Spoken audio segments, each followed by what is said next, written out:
할렐루야. 우리 앞뒤 사람 4사람 이상씩 우리 인사하겠습니다. 하늘 복 많이 받으세요. 복 많이 받으세요. 하늘 복 많이 받으세요.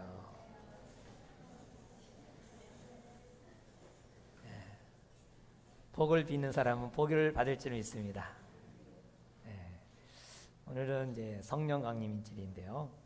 우리 다 같이 우리 찬양 하나 하고 기도하고 시작하겠습니다. 주님 뜻대로 살기로 했나. 우리 주님 뜻대로 살기 바랍니다. 주님 뜻대로 살아야 되겠습니다. 주님 뜻대로.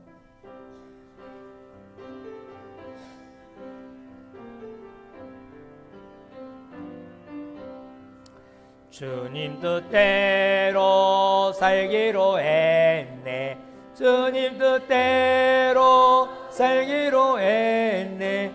주님 뜻대로 살기로 했네. 뒤돌아서지 않. 다시 한번 주님 뜻대로. 주님 뜻대로 살기로 했네. 주님 뜻대로 살기로 했네. 주님 뜻대로 살기로 했네. 뒤돌아서지 않겠네. 이 세상 사람 날 몰라줘도, 이 세상 사람 날 몰라줘도, 이 세상 사람 날 몰라줘도 뒤돌아서지 않겠네. 세상 등지고 십자가 보내. 세상 등지고 십자가 보내. 세상 등지고 십자가 보내. 뒤돌아서지 않게. 주님 뜻대로. 주님 뜻대로 살기로 했네. 주님 뜻대로 살기로 했네. 주님 뜻대로 살기로 했네. 뒤돌아서지 않겠네. 이 세상 사람 날 몰라줘도, 이 세상 사람 날 몰라줘도, 이 세상 사람 날 몰라줘도 뒤돌아서지 않겠네. 세상 등지고 십자가 보내. 세상 등지고 십자가 보내. 세상 등지고 십자가 보내. 뒤돌아서지 않겠네. 고마우신 하나님에 감사합니다. 주님의 뜻대로 살 수 있도록 예수 그리스도께서 이 땅에 오셔서 우리를 위하여 십자가 못 박아 죽으시고 3일 만에 부활하셔서 오늘 성령 강림주의를 맞이하여 성령을 물붓듯이 우리에게 부으셔서 날마다 주님의 뜻대로 살 수 있는 결단하며 살게 하심을 감사합니다. 때때로 우리가 주님의 뜻대로 산다고 결단을 하지만 또 세상을 향하고 우리의 마음이 흐트러질 때마다 친히 성령께서 오셔서 우리를 권고하시고 양심의 가책을 느끼게 하시고 우리가 주님 앞에 향할 수 있는 발걸음을 인도할 수 있는 은혜를 주시니 감사합니다. 바라옵기는 우리가 날마다 쓰러지고 넘어질 때마다 다시 주의 성령이 오셔서 우리를 권고하여 주시고 붙들어 주시고 일으키셔서 늘 소망 가운데 달려갈 수 있는 힘을 허락하여 주옵소서. 오늘도 성령의 강림이 역사가 있기를 소원하며 예수님의 이름으로 기도하옵나이다. 아멘. 할렐루야. 하나님은 살아계십니다. 살아계신 하나님께서 오늘도 역사할 줄 믿습니다. 우리는 세상에 살아가는 동안에 성공한 사람을 통하여 어떻게 성공했구나 하고 성공의 비결을 배울 수가 있습니다. 또 실패한 사람을 통해서도 저렇게 하면은 실패하는구나 라고 실패를 통해서도 배울 수가 있습니다. 인격이 아주 훌륭한 사람을 통해서도 저 사람 참 인격적으로 훌륭하구나, 모델이구나, 저 사람처럼 나도 살아야겠다 라고 본을 받을 수 있고, 또 부정적이고 늘 부정적인 사람을 통해서도 우리가 저 사람처럼 살지 말아야겠다 라고 교훈을 얻습니다. 오늘은요 정말 하나님께서 우리에게 부정적인 것을 통해서 저 사람을 본받으면 안 된다는 것을 통해서 우리가 교훈을 얻고자 합니다. 가정에서 아버지가 술을 너무너무 드셔갖고 엄마를 막 때리고, 그리고 또 술로 인해서 막 싸움을 하고, 그리고 맨날 집안이 전쟁한 집안은요, 그 아이가 난 절대로 우리 아버지처럼 술 안 먹어야겠다. 그분이 만약에 소주를 그렇게 먹고 야단이면 나는 절대로 소주를 안 먹어야겠다. 그리고 자기가 살아가면서 그 술을 입에 대지 않는 것은 그 부정적인 것을 통하여 교훈을 얻는 것이죠. 오늘 이런 사람처럼 되지 말아야겠다는 이 사람은 어떤 사람인가? 바로 지난 주일날 나사로가 죽어서 나흘이나 되어서 썩어서 냄새가 나는데 예수님이 오셔서 그 죽은 나사로를 살려줬어요. 여러분이 그 현장에 있었다면 어떠한 느낌이 있겠습니까? 여러분이 잘 아는 친구가 죽었어요. 그것도 심장 마비로 죽은 것이 아니라 죽었는데 막 썩어, 물이 나. 그런데 내가 하나님이 나를 보내줬다고, 하나님이 보낸 사람이라고 와갖고 그 사람을 살려줬다고 생각해봐요. 그러면 그 사람을 하나님이 보내준 사람으로 믿겠어요? 안 믿겠어요? 믿어야 하는 사람은 믿지만 말 안 하는 사람은 의심이 많아서 저 사람이 진짜 하나님 보낸 사람인가 하고 의심하는 사람도 있겠죠. 그 당시에 예수님이 죽은 나사로를, 썩은 그 나사로를, 냄새나는 나사로를 사흘이나 됐는데 이렇게 벌떡 일으켰어요. 부활을 했어요. 그래서 이분이야말로 메시아구나. 그 예수님을 믿는 사람이 많이 있었어요. 그런데 일부에서 믿지 않는 사람이 있는 거예요. 그래갖고 그 예수님이 한 일에 대해서 바리새인에게 쪼르르 가갖고 얘기를 했어요.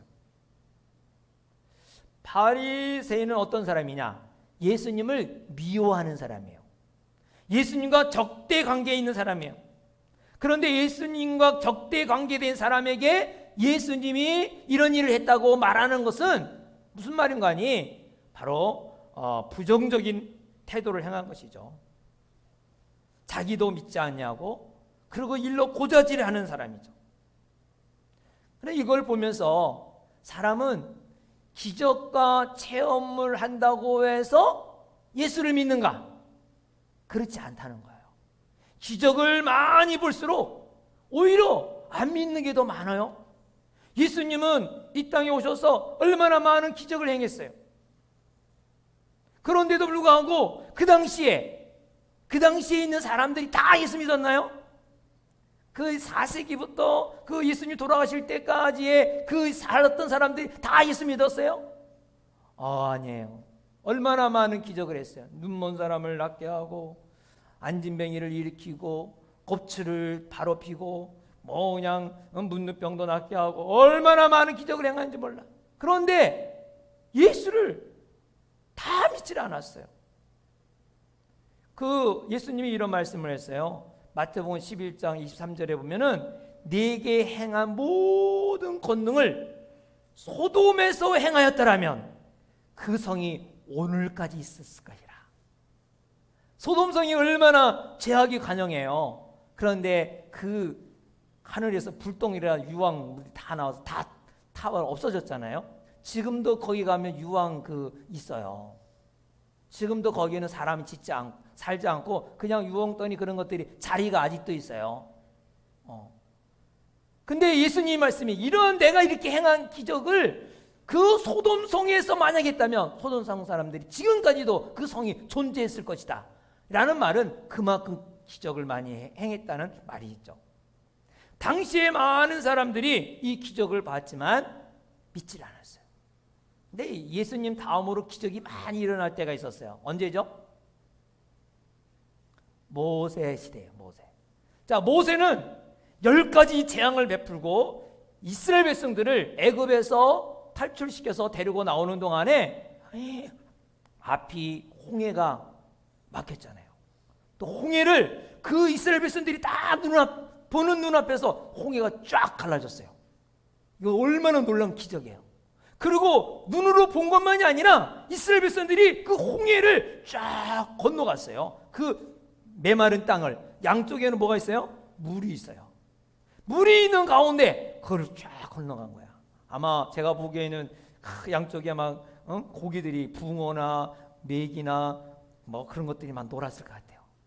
이쪽에도 막 놀고. 그래서 가면서 이렇게 장난 놀면서 이렇게 갔겠죠. 근데 쫙 가려는 거야. 다 거기를 체험했어요.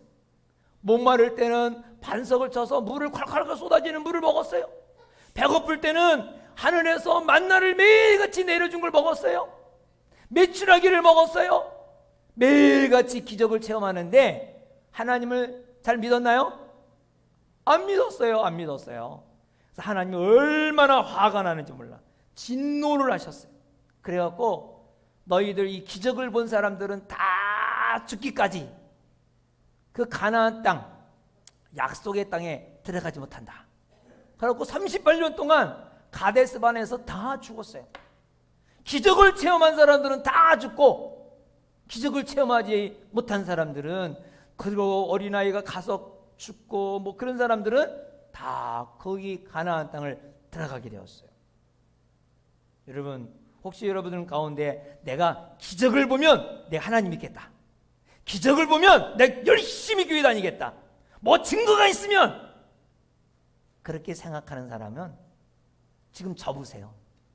접고 그냥 믿으시기 바랍니다. 새로운 기적을 기대하지 말고 이미 있었던 기적, 지금까지 나에게 베풀어 놓은 기적 얼마나 많이 있는지 몰라요. 지금까지 이 자리에 오기까지 많은 하나님이 기적을 주셨어요. 체험하게 하셨어요. 그거 보고 기뻐하고 그리고 믿음으로 사시기 바랍니다. 예수님은 이미 2000년 전에 이 세상에 하나님이신 그분이 사람으로 이 땅에 오셨고, 사람이시지만 하나님이신데 그분이 십자가에 못 박아 죽었어요. 이거는 이루 말할 수 없는 거예요. 하나님이 십자가에 못 박아 죽다니, 이건 말도 안 되는 얘기죠. 그런데 십자가에 죽으셨어요. 그런데 그 십자가에 죽은 예수님은 3일 만에 부활하셨어요. 이거는요, 역사 이래 있을 수 없는 일들이 일어난 일이에요. 오늘은 성령 강림주일, 예수님이 부활하시고 40일 동안 이 땅에 계시다가 승천하시면서 얘기했어요. 너희들 성령을 보내줄 테니까 성령이 임할 때까지 기다리라. 성령이 뭡니까? 예수의 영이라고 그랬어요. 예수의 영, 예수의 다른 영이 성령이에요. 예수님은 육을 가지고 이스라엘만 있을 수가 없어요. 한국 땅에도 있어야 되고 미국에도 있어야 되고 저 아프리카도 있어야 되는데 육을 가지고는 있을 수가 없어요. 그러니까 다른 영, 예수의 영을 이 땅에 보내셔서 우리 한국에도 계실 수 있도록, 할렐루야, 그 성령을 보내주셨어요. 오순절날 10일 만에 성령이 오셨어요. 그리고 성령은 이제 떠나가지 아니하시고 믿는 자와 함께 날마다 역사하고 계세요. 지금도 역사하세요. 할렐루야.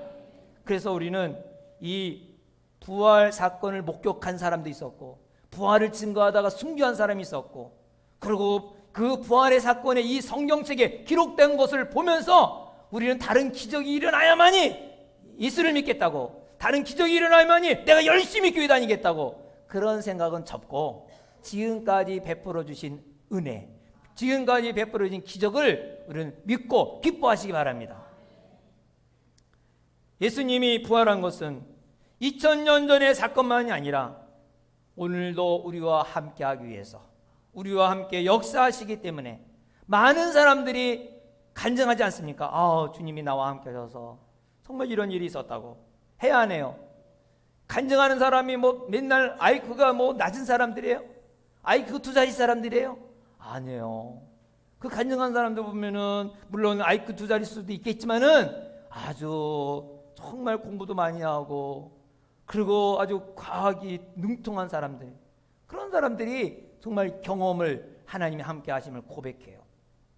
가난한 사람만이 주님 만나는 게 아니에요. 부자들도 예수님을 만나서 증거해요. 야, 하나님이 나를 이렇게 사랑해 주시고 이 증거가 있었다고 간증해요.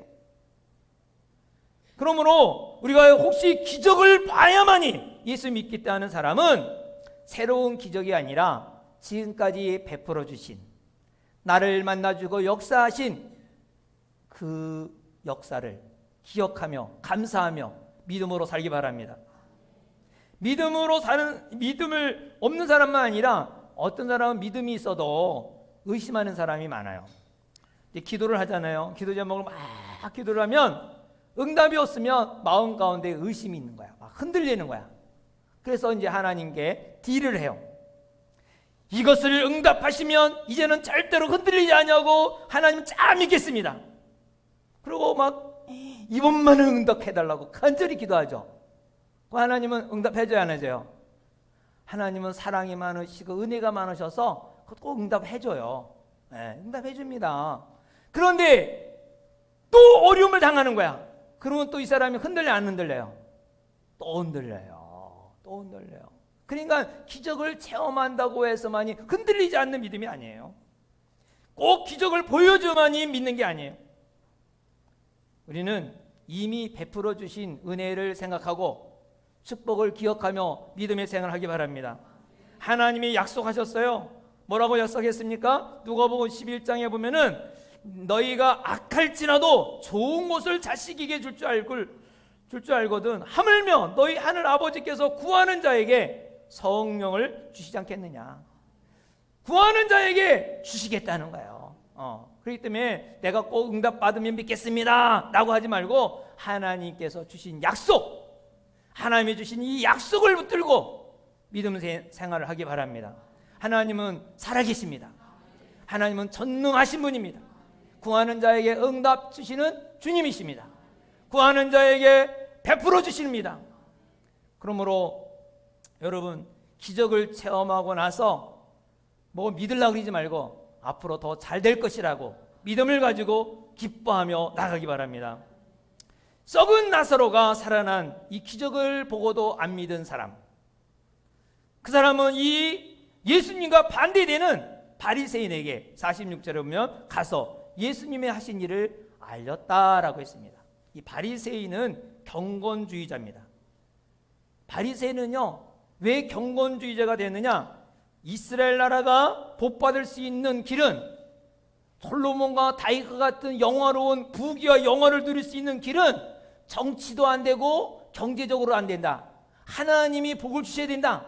우리가 성경대로 믿음으로 살아야 된다. 이거를 고수하는 사람이에요.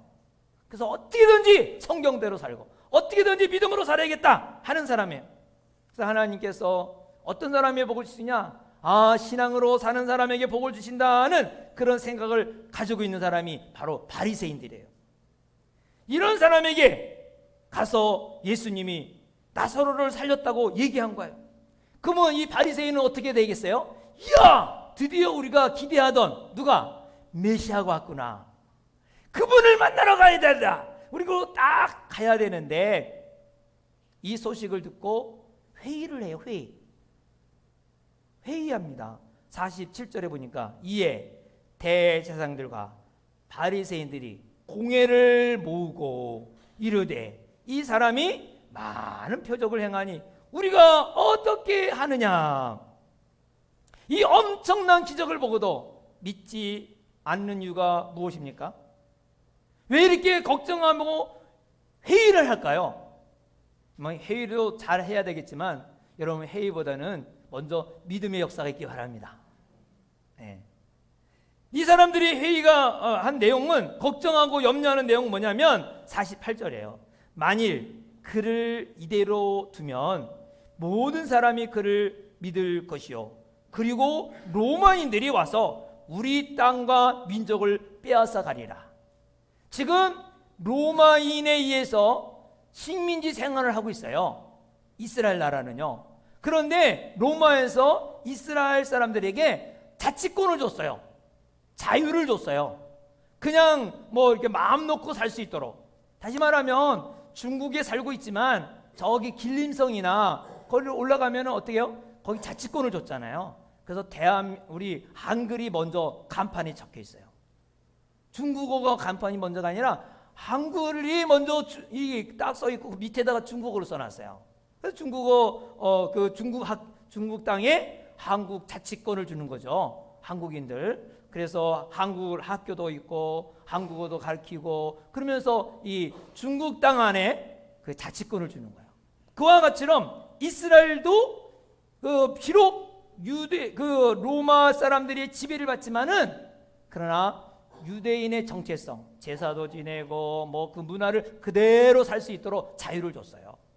그런데 문제가 뭐예요? 이 젊은 청년 예수라는 사람이 이 민족 봉기, 쿠데타를 일으켜서 사람들에 의해서 이렇게 로마 정부를 대항하면은 이 로마에서 이 자유를 다 빼앗고 우리가 이 정말 더 어려움을 당하지 않겠느냐, 이런 걱정거리가 생긴 겁니다. 이 바리새파들은 바로 예수 메시아 진리보다도 나라의 안정을 생각한 거예요. 나라의 안정. 이 바리새파들은 이 예수 진리보다도 자기의 유익을 먼저 생각한 거예요. 안정, 유익. 그래서 이 메시아가 왔는데도 불구하고 골칫덩어리로 생각한 거예요. 야, 우리 나라가 망하면 어떡하냐, 흩어지면 어떡하냐, 패망하면 어떡하냐, 우리 자유를 다 뺏기면 우리가 가지고 있는 이 권리, 이 가지고 있는 이것을 누리지 못해야 되는데 어떻게 하면 좋냐, 이런 의논을 한 거예요. 자, 우리들도 이런 생각을 하지 않습니까? 닥칠 위험 때문에, 자기의 이익 때문에 진리를 따라가지 못하는 경우, 진리를 추구하지 못하는 경우가 있지 않는지요. 교회를 처음 나오면 하나님 말씀을 들을 때 어떤 사람은 안 들릴 수도 있지만 처음 교회 오면 말씀이 들려지는 사람이 있어요. 야, 말씀도 좋구나, 이제 참 교회를 다녀야겠구나. 그리고 또 우리 목장이나 또 이렇게 옆에 사람들을 보면 너무너무 멋있어. 세상 사람들과 달라. 술 먹고 욕하고 막 비난하고 그런 사람은 아니야. 보면 칭찬해주고 격려해주고 사랑한다고 안아주고 막 축복해주고 하늘 복 많이 받으세요. 그러니까 너무 분위기가 좋아. 그런데 예수 영접하라고 오라 그러면 걱정이 되는 거예요. 왜? 우리 집안은 불교 집안인데, 우리 집안에는 예수 믿지 않고 제사 지내는 집안인데, 이거 내가 예수를 믿어갖고 집안에 가서 불화가 일어나면 어떡하나. 그리고 우리 부모님이 싫어하는데, 우리 자녀가 싫어하는데 용돈 안 보내준다고 그러는데 내가 예수를 믿으면 이익을 다 손해보지 않을까, 이런 생각을 해요. 바로 바리새인처럼 자신의 위협 때문에, 자신의 안전 때문에, 자신의 유익 때문에 진리 대신 예수님에게 생명을 걸지 않고 그냥 사는 사람이 얼마나 많은지 몰라요. 여러분, 예수는 믿어도 되고 안 믿어도 되는 그냥 아니에요. 예수를 믿느냐 안 믿느냐는 죽느냐 사느냐, 영원히 사느냐 영원히 죽느냐, 여기에 달려 있어요. 그래서 여러분이 예수를 믿고 나서 믿지 않는 부모를 전도해야겠다, 믿지 않는 남편을 전도해야겠다, 이런 마음을 가져야지.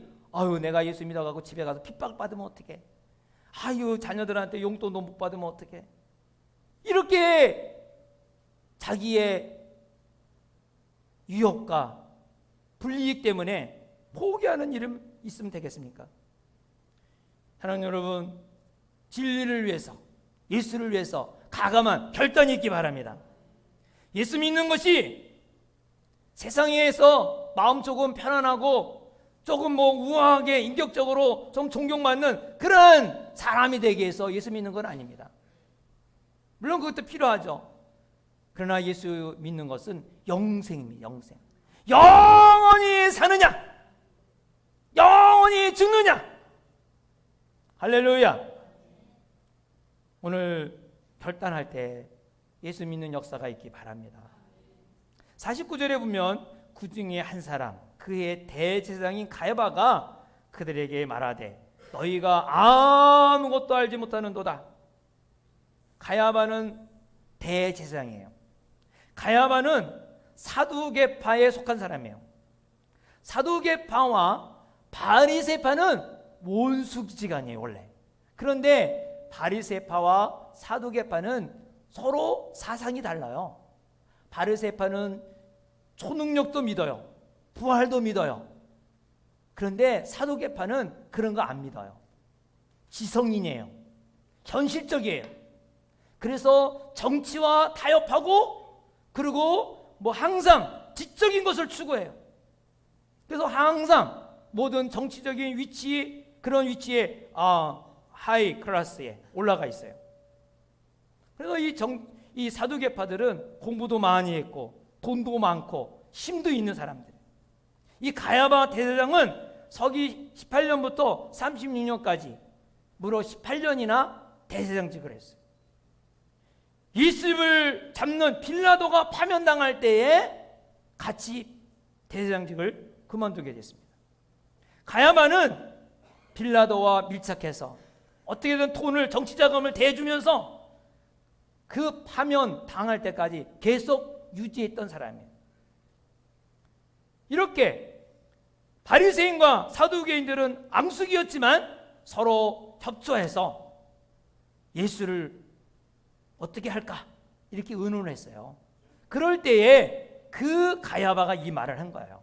50절에 한 사람이 백성을 위하여 죽어서 온 민족이 망하지 않게 되는 것이 너희에게 유익한 줄을 생각하지 아니하는도다 하였으니, 이 말은 스스로 함이 아니요 그의 보다 대제사장이므로 예수께서 그 민족을 위하시고 또 그 민족만 위할 뿐만 아니라 흩어진 하나님의 자녀를 모아 하나가 되게 하기 위하여 죽으실 것을 미리 말함이라.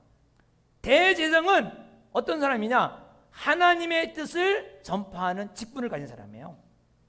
비록 가야바가 나쁜 의도를 예수를 죽어야 한다는 말을 했지만은 이 진리는 인류가 구원받을 수 있는 진리요, 또 우리가 죄인이 구원받을 수 있는 진리를 이 가야바는 말한 것입니다. 하나님께서는 대제사장을 통하여 하나님의 대변인으로 삼았던 것입니다. 민수기 27장 18절에 보면 여호와께서 모세에게 말했습니다. 눈의 아들 여호수아는 그 안에 영이 머무는 자니 너는 데려다가 그에게 안수하고 그를 제사장 엘르아살과 온 회중 앞에 세우고 그들의 목전에서 그에게 위탁하여 내 종기를 그에게 돌려 이스라엘 자손의 온 회중에게 그에게 복종하게 하라. 하나님의 뜻을 누구를 통해서 이제 나타나게 하는 거니? 대제사장을 통하여 이제 나타나겠다는 거야. 그래서 하나님의 뜻은, 대제사장은 하나님의 뜻을 나타나는 것입니다. 아무리 이 대제사장이 부패되고 그 좀 동기가 나쁜 얘기를 했지만은, 그러나 하나님의 뜻을, 곧 한 사람인 예수가 죽어야 인류가 구원받고 우리가 하나님의 나라 갈 수 있다는 것을 좀 얘기한 것입니다. 자, 이 사실을 보면서 우리가 기억할 것이 하나 있어요. 그것은 직책과 사람을 분리할 수가 있어야 된다는 것입니다. 직책과 사람.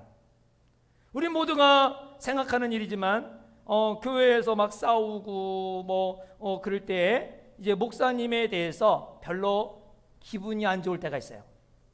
그래서 목사님에 대해서 기분이 안 좋아서 교회는 앉아 있지만, 몸에 앉아 있지만은 설교가 안 들리는 거예요. 마음은 다른 데가 있는 거예요. 그럼 어떻게 될까요?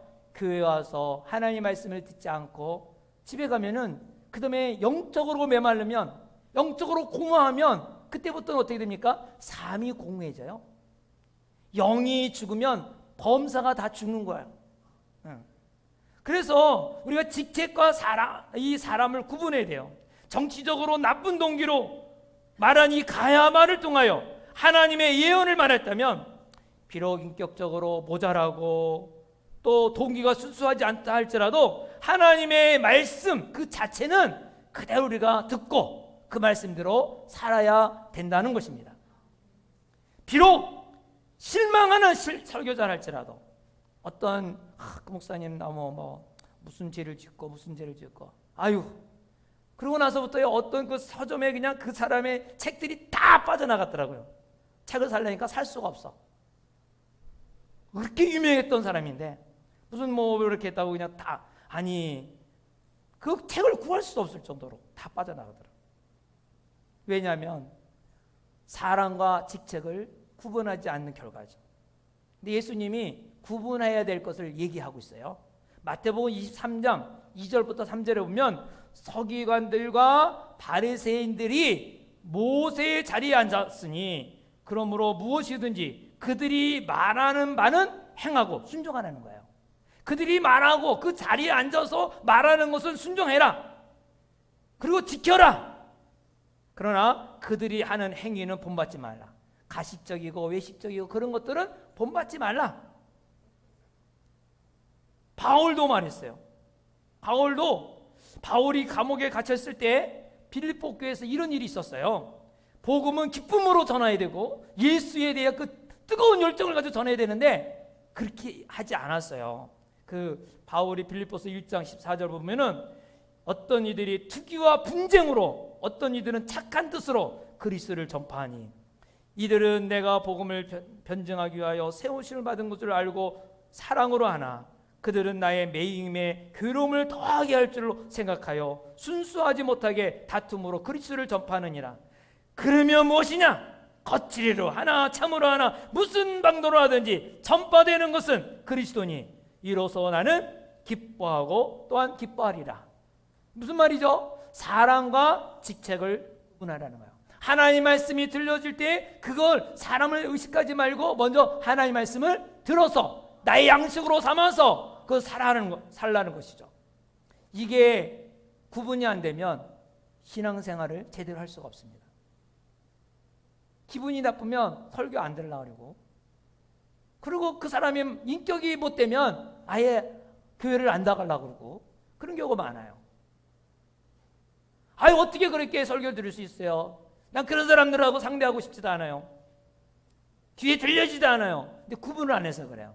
그런데 가짜이든지 나쁜 동기이든지 그 사람이 설교하는 사람 우리가 판단할 건 아니에요. 하나님과 그 사람과의 관계입니다. 하나님 앞에서 반드시 드러나는 거예요. 할렐루야. 그래서 마태복음 7장 22절부터 23절에 그날에 많은 사람이 나더러 이르되 주여 주여 우리가 주의 이름으로 선지자를 노릇하며 주의 이름으로 귀신을 쫓아내며 주의 이름으로 많은 권능을 행하지 아니하였습니까 하리니 그때 내가 그들에게 밝히 말하되 내가 너희를 도무지 알지 못하느니 불법을 행하는 자들아 내게서 떠나가라. 뭐예요? 주님과 상관이 없어요. 이 사람은 주님의 상관이 없는 사람은 어디를 갔겠어요? 기껏 말씀 전하고 그 사람 지옥 간 거야. 근데 기껏 말씀을 전한 사람의 말을 듣고 천국 간 사람이 있어요. 여러분들 그렇지 않아요? 여러분 전도한 사람이 지금 교회 안 다니는 사람이 있어요 없어요? 여러분 전도를 했는데 그 사람 나는 전도 열심히 받아갖고 교회를 열심히 다녔는데 나를 전도한 사람은 교회 안 다니는 사람이 있어요. 그때 이 시기나 질투로 전도하든지 그 사람이 아마 누구 경쟁해서 막 전도를 했는지 모르겠죠. 그러나 그것은 그 당시에 하나님이 나를 사랑하셔서 구원하기 위해서 불러주신 거예요. 그러니까 그 나를 전도한 사람이 어떠하든 간에 그건 하나님과 그 사람과의 관계이기 때문에 내가 하나님 앞에 말씀에 순종하고 살아가는 것이 중요하다는 것을 우리는 이 본문을 통해서 알 수가 있습니다. 그래서 바리새파 사람들은 이 사두개파 사람들과 어떤 마음을 먹었느냐? 53절에 이날부터는 그들이 예수를 죽이려고 모의하니라 했어요. 자, 예수님을 언제 죽일까? 예수를 어떻게 죽일까? 이 모의를 했다는 거예요. 그때부터. 근데 예수님은 이 소식을 들을 수 있어요 없어요? 예수님은 하나님이시기 때문에 저기 그 예루살렘 성 안에서 회의하는 것도 안 들어가면 다 알아. 다 들려. 예수님은 미국에서 한 얘기도 다 들려. 여러분 부엌의 안방에서 한 얘기도 다 들려. 밥상머리에서 말한 것도 다 들려. 다 들려요. 그래서 예수님이 어떻게 하는지 알아요? 54절에 그러므로 예수께서 다시 유대인 가운데 드러나게 다니지 아니하시고 거기를 떠나 빈들 가까운 곳인 에브라임이라는 동네에 가서 제자들과 함께 거기에 머무니라. 예수님이 죽음이 두려워서 도망간 거예요? 피한 거예요? 왜 피했을까요? 바로 예수님 죽을 때에 죽죠. 아무 때나 죽는 게 아니에요. 예수님은 때가 있어요. 분명히 도전할 때가 있고 피할 때가 있고 격려할 때가 있고 꾸중할 때가 있어요. 분명히 예수님은 자기가 어느 때 죽을 것을 아세요. 예수님은 어느 때 죽어야 돼요? 그렇죠. 6월절 죽어야 돼요. 예수님 아무 때나 죽으면 안 돼요. 6월절 날 죽어야 돼요. 6월절 날. 왜? 예수님은 6월절 어린 양으로 오셨잖아요. 그 구약에 그동안 때려오는 모든 모형적인 것이 예수님의 실체가 오셔서 이루셔야 되거든요. 근데 아무 때나 죽으면 돼요? 안 되죠. 그래서 피한 거예요. 그러니까 6월절 죽어야 되겠는데, 자, 그래서 6월절 얘기가 나와요. 55절에 보면 6월절 환경이 어떤가? 55절 다 같이 시작. 유대인의 6월절이 가까움에 많은 사람이 자기를 성결하기 위하여 6월절 전에 시골에서 예루살렘으로 올라가더니 6월절이 되면요 많은 사람들이 시골에서 다 예루살렘으로 올라와요. 그래서 예루살렘 성에 얼마나 사람들이 바글바글한지 발을 디딜 수 없을 정도 그 예루살렘 그 도시에 꽉 찼다 그래요. 어떤 사람은 한 300만 명 정도 모였다 그래요. 얼마나 많은 사람들이 모인지 몰라요. 왜 이렇게 많이 모이느냐? 6월절을 지킬 때는 6월절은 정결해야 돼요. 시체를 봐도 안 돼. 문둥병 걸린 사람 봐도 안 돼. 그러니까 이 예루살렘에 딱 모여서 그냥 자기 정결한 준비를 딱 하고 있다가 6월절을 맞이해야 되거든요. 그래서 얼마나 정성을 다하는지 몰라. 그런데 이 사람들이 6월절 지키는 것보다 관심사가 달라. 무슨 관심사가 있죠? 56절에 보니까 다 같이 한번 볼까요? 시작. 그들이 예수를 찾으며 성전에 서서 서로 말하되 너희 생각에는 어떠하냐? 그가 명절에 오지 아니하겠느냐 하니 57절. 이는 대제사장들과 바리새인들이 누구든지 예수 있는 곳을 알거든 신고하여 잡게 하라 명령하였습니다. 소문이 다 났어요. 그래서 예수님이 올 건가 안 올 건가 이 소문이 막 팍 퍼졌어요. 이제 이런 분위기 가운데 이제 12장을 이제 맞이하게 돼요. 이 죽음을 향하여 가시는 예수님의 모습은 어떻게 준비하시는가를 이제 다음 주부터 보게 됩니다. 저는 이 설교를 마치면서 생각하는 것은 바리새파와 사두개인들은 이 나사로 부활의 엄청난 사건을 보면서도 예수님을 왜 죽이려고 했을까? 그것은 바로 위협 때문에, 나라의 위협. 나라가 망하면 어떡하냐? 우리의 유익이 끊어지면 어떡하냐? 이 나라를 그래도 우리가 지켜야 되지 않느냐? 그래서 예수를 죽이면 우리가 나라가 위협을 당하지 않고, 예수를 죽이면 우리가 유익을 계속 유지하지 않겠느냐? 이런 생각을 했어요. 천만의 말씀이죠. 예수님을 십자가에 못 박고 나서 40년도 못 돼서 이스라엘 나라는요 완전히 티토스 장군에 의해서 완전히 쑥대밭이 되었어요. 돌 위에 돌이 남아있지 않았어요. 그리고 거기에 사람을 살지도 못하고 거기 그 동네 그 도시에 농사를 하지 못하게 소금을 다 뿌려버렸어요. 소금을 쫙 뿌려갖고 완전히 농사, 사람도 못 사게 만든 거예요. 과거에 이스라엘 나라는 포로로 끌려간다 할지라도 다시 돌아올 희망을 주었어요. 돌아올 것이다. 그리고 계속 그 이스라엘을 없애지는 것이 아니라 명맥을 하도록 했습니다. 그런데 예수님을 십자가에 못 박고 나서 이스라엘 나라는 40년도 안 돼서 전 세계로 다 흩어지고 말았던 것입니다. 하나님의 아들 예수 그리스도를 십자가에 못 박고 나라를 지키려고 했는데 오히려 나라가 더 위협을 당한 것입니다. 그동안 하나님의 도움, 하나님의 은혜로 살았는데 우리의 지혜로, 자신의 지혜로 나라를 지키겠다고, 그 땅을 지키겠다고 그 좋은 머리로 짰지만은 그 모든 세상적인 방법은 다 수포로 돌아간 것입니다. 우리도 인생을 살면서 아주 중요한 결정적인 기로에 있을 때 어떻게 결정하겠습니까?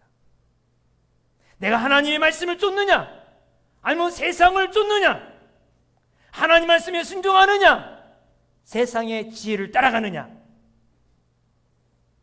많은 경우는 하나님 말씀을 순종하겠지만 어떤 경우 말씀을 쫓으면 우리 집안이 위험을 당한다, 내게 사업의 유익을 다 없어진다, 이 말씀을 따라가면 우리 집안이 풍지박살 날 것 같다, 이러한 기로가 생기면 여러분 어떻게 합니까? 말씀을 쫓겠습니까? 아니면 세상의 방법으로 따라가겠습니까? 오늘 이 본문을 생각해 볼 때 아무리 머리가 좋아서 하나님 말씀을 떠나서 지혜를 짜고 가면 반드시 5배나 6배나 더 많은 결과로 망하게 됩니다. 반드시 그 결과는 여러분이 두려워하는 그 두려움보다 몇십 배 두려움으로 다가오는 것입니다. 신앙이 좋은 청년들이 일반적으로 믿음의 사람과 결혼해야 되는데, 결혼할 때가 되면 학벌 좋고 돈 많고 가문 좋고 잘생긴 사람이라면, 야, 이 남자하고 결혼하면 내가 잘 살겠다 라고 결정하고 결혼한 다음에 후회하는 사람이 얼마나 많은지 몰라요. 자기 신앙도 떠나고, 그리고 괜히 결혼했다 속으로 끙끙 앓는 사람이 참 많이 있는 거예요. 자기의 믿음까지 다 까먹어요. 나라를 살리기 위해서 하나님의 말씀을 순종하지 않는 이스라엘 백성들, 그들이 겪는 고통, 얼마나 많은 고통을 겪는지 모릅니다. 자녀 교육도 그렇습니다. 자녀 교육은 성경에 다 기록되어 있어요. 하나님이 원하는 사람으로 키워야 돼요. 그런데 하나님이 원하는 사람보다 세상에 성공하는 사람으로 키우려고 교회 활동보다는 학원을 보내요. 주일날 학원에 보내고 수련회도 안 보내고 그냥 막 학교에서 하는 그 학원에서 행하는 캠프는 아주 비싼 돈을 들여서 가요. 근데 교회에서 내는 돈은 왜 이렇게 비싸냐고 따져. 또 보내지도 않고. 그리고 아이들이 아이들끼리 어디 간다고 하면 주일날도 간다 그러면 그냥 허락을 해. 왜? 아이고 그냥 소외당하고 왕따 당하면 어떡하냐고. 그게 자녀를 사랑하는 것 같이 생각해요. 그런데요, 그런 아이들이 큰 다음에 부모에게 고맙다고 할까? 부모에게 얼마나 효도를 할까? 한번 생각해 봐야 돼요. 분명한 것은 하나님의 말씀, 하나님의 뜻을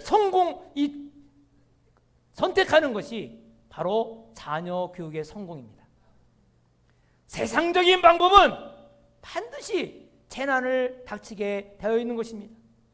사업도 그렇죠. 주님의 뜻을 알지만 안 된다고 알면서도 손해볼 것 같으니까 자꾸 부정적으로 세상적인 방법으로 하다가 나중에는 왕창 망하는 경우가 있어요. 사랑하는 여러분, 우리가 믿음을 가진 사람들은 하나님은 살아계시다, 하나님은 천지를 창조하신 분이다, 이것을 확실히 믿고 하나님 말씀에 순종하고 따라가기 바랍니다. 하나님 말씀에 순종하는 것이 참된 복이요 참된 평화인 것입니다. 이 하나님의 뜻을 따라 순종하는 여러분이 되기 바랍니다. 시편 144편 2절에 보면 여호와는 나의 사랑이시요 나의 요새시요 나의 산성이시요 나를 건지시는 이시요 나의 방패시니 내가 그에게 피하였고 그가 내 백성을 내게 복종하게 하셨느니라. 하나님은 복종하기를 원하세요. 하나님 말씀에 순종하기를 원하세요. 순종하는 사람을 지켜주시고 방패가 되시고 보호해 주십니다. 우리의 방법대로 우리의 생각대로 살아가지 마시고 우리가 어떻게 하면 하나님의 말씀대로 살까, 하나님 말씀대로 지킬까. 그래서 우리가 성경 공부에 나오시고 또 진리를 붙들고 살아갈 때 정말 행복하고 아름다운 축복이 임할 줄 믿습니다. 우리 기도하겠습니다. 기도할 때 정말 내가 손해가 본다고 진리를 떠났습니까? 유익이 안 된다고 예수님을 떠났습니까? 이 예수님 믿음으로 사는 것은 우리 가정이 멸망할 것 같아서 진리대로 살지 아니하고 내 편한 대로 살고 있습니까? 여러분이 염려하는 것보다 더 큰 염려들이 밀려오는 것입니다. 오히려 하나님의 말씀대로 사는 것이 평강이요, 축복이요, 행복인 것입니다. 오늘 이 시간에 그러한 결단을 하는 시간이 되기 바랍니다. 오늘 그러한 마음을 가지고 예수님을 아직 영접하지 않은 사람은 꼭 예수님을 영접하기 바랍니다. 우리 결단할 때, 찬송할 때에 꼭 나오셔서 결단식을 하고 내가 이제 말씀대로 살아야겠다, 내가 꼭 영접해야겠다, 내가 성경 공부를 시작해서 다시 처음부터 신앙생활을 한번 해봐야겠다, 이러한 마음을 가지고 결단을 하시기 바랍니다. 우리 다 같이 함께 기도하겠습니다.